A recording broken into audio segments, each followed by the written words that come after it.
Move on dong, Shaka. Masa kamu masih mengharapkan cintaku? Sudah tahu aku sudah melakukan perbuatan itu dengan abangmu. Itu artinya aku tidak mencintaimu. Rima menunjuk-nunjuk wajah Shaka. Kata-kata itu seperti sembilu yang melukai Shaka. Setiap kalimat yang keluar dari mulut Rima mengiris hatinya, menyisakan bekas yang begitu dalam. Sementara Eko, abang Shaka hanya duduk sambil bersidekap di kursi ruang tamu rumah Rima. Setelah keributan yang terjadi tadi, wajah Eko terlihat puas ketika Rima memarahi Shaka. Shaka mengusap wajahnya dan mencoba menenangkan hatinya yang terasa terbakar. Selama beberapa tahun bertugas di Kalimantan, Shaka sangat setia pada Rima. Tetapi Rima dengan tega menduakannya, dengan abang kandung Shaka sendiri. Shaka pulang kampung dengan membawa harapan ingin segera menikahi Rima. Belum sampai ke rumah orang tuanya, Shaka memilih mampir ke rumah Rima terlebih dahulu yang berjarak beberapa rumah dari rumah orang tua Shaka. Namun yang didapat di rumah sepi itu membuat Shaka terkejut setengah mati. Rima dan Eko sedang melakukan perbuatan tak senonoh di ruang tengah rumah Rima. Keributan terjadi, teriakan marah Shaka mengundang warga desa berdatangan, sehingga Eko dan Rima diadili oleh warga desa. Saat itu Rima memandang Shaka penuh kebencian, karena Shaka mereka dipermalukan begini. Akhirnya, Rima dan Eko dinikahkan tak lama setelah peristiwa memalukan itu. Setelah itu, Shaka memilih untuk pergi ke tempat bertugas lain lagi, jauh dari kampung halamannya.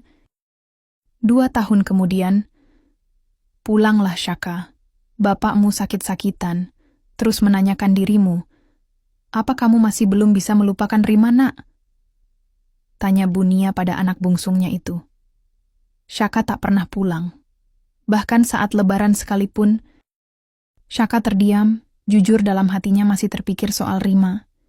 Cinta pertamanya, yang ternyata lebih memilih abangnya sendiri ketimbang Shaka. Setelah pengkhianatan Rima, Shaka tak pernah mencoba membuka hatinya pada siapapun. Shaka masih trauma, bahkan pernah berniat tidak menikah dengan siapapun. Mas Eko itu lebih segalanya darimu, Shaka. Jujur kamu memang tampan dari Mas Eko, tetapi kamu cuma tentara berpangkat rendah yang kere. Beda sekali dengan Mas Eko yang sudah berpangkat tinggi dan uangnya banyak. Siapapun pasti lebih memilih abangmu dibandingkan denganmu. Begitu alasan Rima dulu saat Shaka menanyakan kenapa Rima mengkhianatinya. Kenangan yang menyakitkan hati Shaka jika mengingatnya kembali. Jika kamu tidak keberatan, maukah kamu menikahi Mendut, Shaka? Dia anaknya sahabat baiknya bapak dan ibu. Sebenarnya sebelum insiden Eko dan Rima terjadi, bapak dan ibu hendak menjodohkannya pada Eko. Ibu terdiam beberapa saat tak terdengar apapun di ponsel. Namun semuanya sudah terlanjur, yang membuat ibu sedih. Bapakmu sudah terikat janji pada mendiang orang tua Mendut. Ibu takut terjadi apa-apa pada bapakmu sebelum janjinya ditunaikan. Janji adalah hutang Shaka, dan hutang itu harus dibayar. Lirih Bunia, berharap pengertian putranya. Shaka menghela nafasnya. Sejujurnya dia memang sudah ditawarkan untuk kembali ditempatkan di kota asalnya. Tetapi Shaka masih belum memberikan jawaban apapun.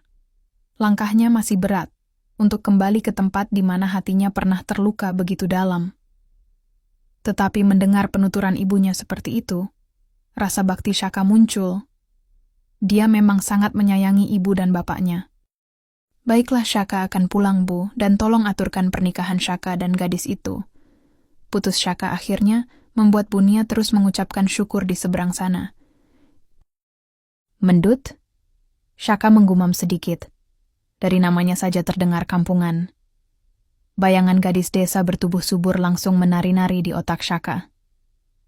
Di kampung asal Shaka memang wanita yang bertubuh agak subur sering dipanggil dengan panggilan Mendut. Shaka memang belum pernah sekalipun berjumpa Mendut. Lain dengan Eko, yang kerap kali diajak bapak dan ibu bertandang ke kampung sebelah tempat tinggal Mendut dan orang tuanya. Tak lama panggilan lain masuk ke ponsel Shaka. "Mas Eko mau apa dia?" Ucap Shaka malas, tetapi tetap diangkatnya juga panggilan itu. "Apa, Mas?" Hah, kau yakin mau menikahi Mendut itu?" Suara tawa Eko membahana di seberang sana. "Kau tahu kenapa aku menolak dijodohkan dengannya dan lebih memilih tunanganmu yang cantik itu?" Penasaran dan mau lanjut ceritanya? Tulis lanjut di kolom komentar. Ya, atau bisa baca langsung di aplikasi KBM dengan judul Mendut untuk Kapten karya Aquaris V.